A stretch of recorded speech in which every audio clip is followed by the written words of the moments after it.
പ്രാർത്ഥനയുടെ 4 ഘട്ടങ്ങളാണ് നമ്മൾ ഇന്ന് ദിവസം ധ്യാനിക്കുക.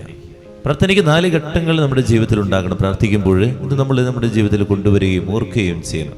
ആദ്യമായിട്ട് ആ വഴിയരികിലിരുന്ന് ഭിക്ഷയാചിച്ച അല്ലെങ്കിൽ അന്ധനായ ആ യാചകൻ മനസ്സിലാക്കിയ അധികാരം ഇത്രയേ ഉള്ളൂ: എന്താണ് സംഭവിക്കുന്നത്, എന്താണ് സംഭവിക്കുന്നത്? എൻ്റെ ജീവിതത്തിൽ നമ്മളുടെ ഓരോ നിമിഷവും നമ്മൾ ദൈവസന്നിധിയിലേക്ക് കടന്നു വരുമ്പോൾ ഞാൻ എവിടേക്കാണ് കടന്നു വരുന്നത് എന്നൊരു ബോധ്യം ഉണ്ടാകുന്നവർക്ക് മാത്രമേ പ്രാർത്ഥിക്കാൻ പറ്റുള്ളൂ. ബോധ്യമുള്ളവനെ പ്രാർത്ഥിക്കാൻ പറ്റുള്ളൂ. അതിൻ്റെ ഉള്ളിൽ നിന്ന് വരണം. എന്താണ് സംഭവിക്കുന്നത്? യേശു ആ വഴിയിലൂടെ കടന്നു പോകുന്നുവെന്ന് ജനക്കൂട്ടം പറഞ്ഞു ഒരു ബോധ്യമുണ്ടാകുക. ഈ ബോധ്യം കിട്ടുക ചെറുപ്പകാലഘട്ടത്തിൽ മാതാപിതാക്കള് പള്ളിയിൽ കൊണ്ടുവരുമ്പോൾ കൊച്ച് കുറുമ്പൊക്കെ അടിക്കുന്ന സമയത്ത് പറയുതി, ഈശോയുടെ അടുത്ത് നിൽക്കണം കേട്ടോ, കൈകൊപ്പി പിടിക്കും മക്കളെ, ഇതേ കൈകൊപ്പി പിടിക്കുന്ന ഇങ്ങനെ ഒരു ബോധ്യം നമുക്ക് നൽകിക്കൊണ്ടിരിക്കും. വലുതാകുമ്പോൾ നീ വചനങ്ങളിലൂടെ ആ ബോധ്യം കിട്ടണം. അതുപോലെ തന്നെ മറ്റുള്ളവരെ പ്രസംഗങ്ങളിലൂടെ നിനക്ക് പറഞ്ഞു തരും. അതുപോലെ ദൈവവചന വായനകളിലൂടെ നിനക്കത് കിട്ടണം.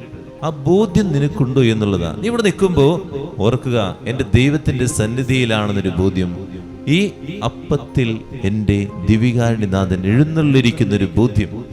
അത് കിട്ടാതെ വരുമ്പോഴാണ് നമുക്ക് വിശ്വാസമില്ലാതെ പോകുന്നത്, പ്രാർത്ഥിക്കാൻ പറ്റാതെ പോകുന്നത്. ആദ്യം വേണ്ടത് ഈ ബോധ്യ. ആ അന്ധനുണ്ടായ അതേ ബോധ്യം എനിക്കുണ്ടാകണം. ഞാൻ ദൈവസന്നിധിയിലാണ്. നമ്മൾ ബലിയർപ്പിച്ച് പ്രാർത്ഥിക്കുമ്പോൾ ആ അപ്പത്തിൽ എൻ്റെ ദിവികാരുണ്യനാഥൻ, കുരിശ് വരയ്ക്കാൻ ഇരിക്കുമ്പോൾ ഞാൻ എൻ്റെ യേശുവിൻ്റെ മുമ്പിൽ, എൻ്റെ കുടുംബം 2-3 പേർ എൻ്റെ നാമത്തിൽ ഒരുമിച്ച് അവരുടെ മധ്യേ കർത്താവുണ്ടെന്നൊരു ബോധ്യം. ഈ ബോധ്യം നമുക്കില്ലാതെ വരുമ്പോൾ ഉറങ്ങിയും കളിയും തമാശയും മൊബൈൽ ഫോണുകളും ഒക്കെ ആയിട്ട് നമ്മൾ സമയം ചെലവഴിക്കും. രണ്ടാമതായിട്ട് ബോധ്യം കിട്ടിയവൻ ഹൃദയം നൊന്ത് കരയും എന്നുള്ളതാണ്. ഹൃദയം നൊന്ത് കരയും. അവന് വേറെ ഒരു ചിന്തകളില്ല. പിന്നെ അവനവിടെ വന്നു കഴിയുമ്പോൾ പിന്നെ വേറൊന്നും ചിന്തിക്കാൻ അവന് പറ്റില്ല. ഹൃദയം നൊന്ത് കരയാനേ, ദൈവമേ എന്നിങ്ങനെ ഉള്ളിൽ നിന്നിങ്ങനെ വിളിച്ചുകൊണ്ടിരിക്കും. ആന്തൻ ഇങ്ങനെയാ വിളിച്ച്, ദാവീദിന്റെ പുത്രനായ യേശുവേ എന്നിൽ കനിയണമേ എന്നിങ്ങനെ കണ്ണുനീരോടെ പ്രാർത്ഥിച്ചു എന്നുള്ളതാണ്.